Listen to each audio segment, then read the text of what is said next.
Hey guys, Kakarot197 again, and today we're going to be talking about what is probably a dream for all of us Gundam fans, owning our own mobile suit, but in a legal way as a civilian. And this question was asked by Chris or Chris Williams: when did mobile suits become civilian tools and toys instead of weapons of war?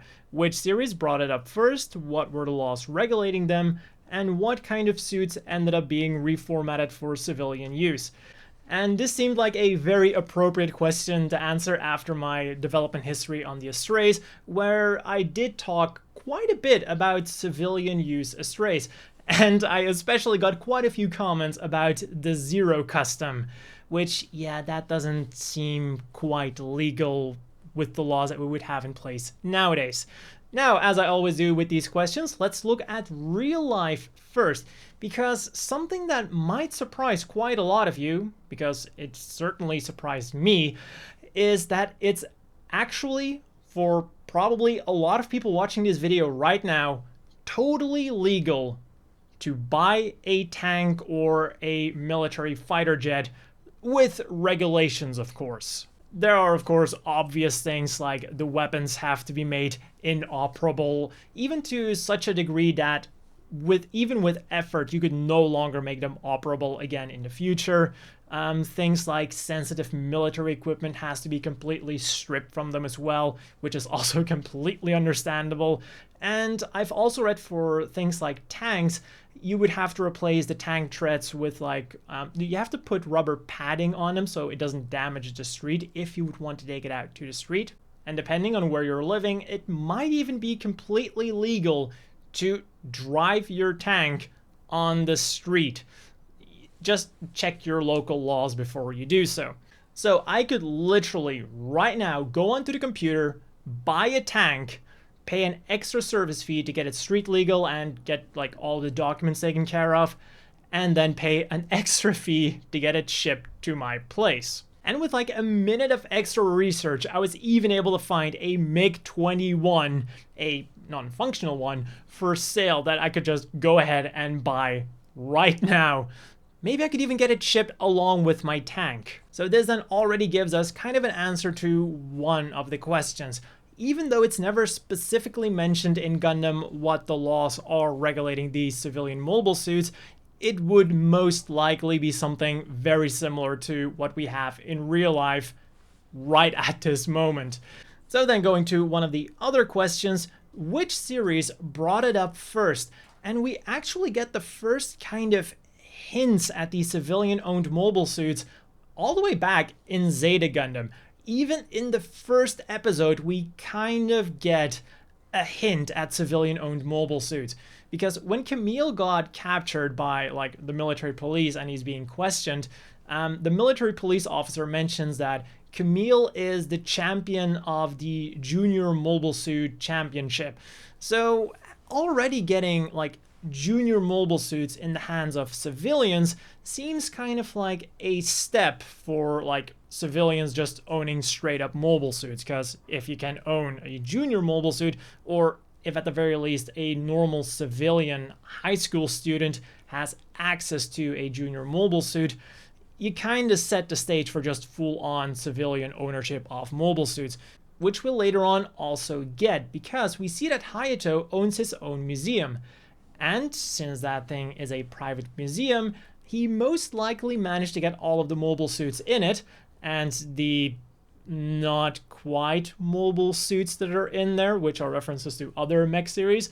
Anyways, he probably acquired those as a private citizen, and therefore he owns, as a civilian, those mobile suits.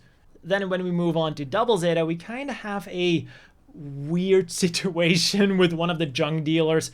He made like his own mobile suit, and it actually manages to perform pretty well in the context of Double Zeta Gundam being a like goofy series. It looks weird, it has a weird name, the Geze, or the Gizi, depending on how you want to pronounce it. Geze is how it's like written and pronounced in Japanese. So yeah, that's a weird kind of thing. But skipping that thing, we go to the first like confirmed like meant for civilians mobile suits, and that is the hobby HiZack.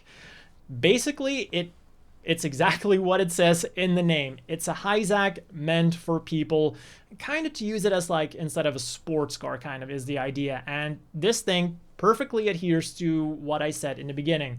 It's a stripped down HiZack. The weaponry has been removed, sensitive systems have been removed, and it is just a HiZack for people to use. Although one thing I will say is that for a supposed sports machine mobile suit, the colors are absolutely horrendous, and I would want to recolor that thing so bad. But yeah, it makes total sense for the HiZack to be turned into a civilian mobile suit because the Federation wants to get rid of them because, well, bad connotations with the Titans, even though the Federation was also using them. So it's not surprising that the Federation would have a lot of overstock of old HiZacks, which would then suffer the same fate as all old military equipment. Either they would be scrapped or they would be sold as like collector's items to civilians. And I guess they just went ahead and remodeled some of them and sold them to civilians instead. Now, with that also kind of offers a few cool possibilities because remember in Turn A Gundam where we got the Borjarnons and the Borjarnon Custom, these were actually hinted at being replicas of the Zaku 2 rather than being like a vintage One-Year War Zaku 2. And when you think about it as like, if you're a One-Year War fanatic in the Universal Century, you probably would want to own your own Zaku 2, because you could see like the reaction in Gundam Unicorn when one of Benazir's classmates saw the Zaku and he was like, oh my god, it's the Zaku 2, it's like the granddaddy of all mobile suits. So it wouldn't be too much of a stretch if someone bought a hobby HiZack and then modified it himself to a Zaku 2. And it's actually completely possible to do this because when you look at the Marine HiZack's manual, like the old school kit, it actually tells us that it's not just a recolored version of like the Marine Zaku. It's actually like the outer shell of the Marine Zaku, or Zaku Marine type, but with the inner workings of the RX-106 prototype HiZack. So it would actually be quite cool to see like a bunch of in-universe mobile suit fanatics with a lot of money buying those hobby HiZacks and then recreating famous Zakus from the One-Year War. Like, just imagine a recreated Johnny Raiden Zaku 2 high mobility type, or a recreated Char's Zaku 2. Because I can imagine that people who buy the hobby HiZack, even if they don't customize it, they would just want to paint it red. And then when we move on to F91, we get another kind of weird thing with the gun tank R44, where it's actually being owned by a civilian. But as we've seen, the cannons are quite, I want to say functional. Let's say that the cannons were not unoperable, which would then either mean that those rules that I previously mentioned don't necessarily apply, or Mr. Roy didn't really follow the rules that closely. And then to wrap up the UC stuff, I of course also have to mention the Vista Foundation. It's kind of a special case because, yeah, technically the Vista Foundation is a civilian, like, corporation, but yeah, them with the whole unicorn development stuff, they're not really civilians. They're not like your average civilian. So then we move on to the alternate universes, and here it really depends on which series that we're talking about, because in a lot of them, there's not really any civilian ownage of mobile suits at all. The biggest one, of course, is Gundam Seed, as I discussed during the Astray development history video, and even other than those, there aren't really any other civilian-owned mobile suits. And what the Jung Guild did with the Resta is also a really good example of those real-life rules applying to our civilian-owned mobile suits. It's quite literally a stripped-down version of the actual mobile suit, And they also have the contract that says you're not allowed to put weapons on it, and they don't ship the thing with weapons either. This could then, of course, mean that maybe they're just trying to not get on the wrong side of the government, or that there's actually some kind of international regulation that says that, well, civilians shouldn't have armed mobile suits. And then the final real civilian mobile suit that we get is the Desperado from Gundam Age. It's very simple, a construction mobile suit that is used for construction, and should the need arise, you can also fight with it. And some of its weapons, like the heat shovel and the heat pickaxe, are kinda better than what was available for military mobile suits at the time. Yeah.